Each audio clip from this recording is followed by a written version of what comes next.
matulungin.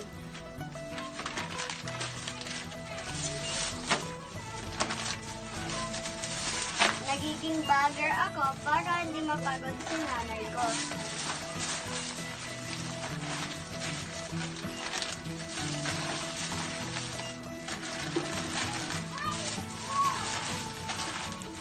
Nagtutulong ako mag-ayos ng paninda.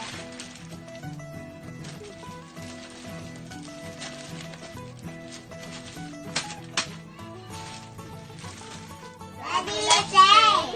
Let's pray, Daddy! Okay, lift the prayers up. Lord, thank you po sa mga blessings na bigyan niyo sa amin. Lord, pag-iingat po kayo sa lahat-lahat.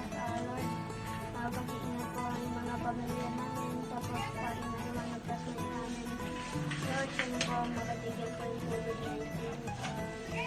Pag-iingat po kami sa lahat-lahat. Kami ay madasalin at may pananalig sa Diyos.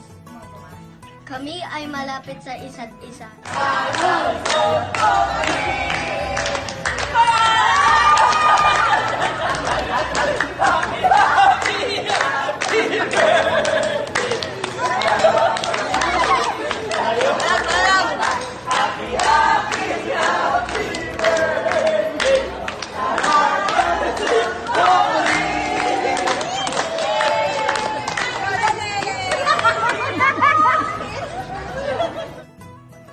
Sama-sama ang pamilya Bayas noong kaarawan ang aking lolo.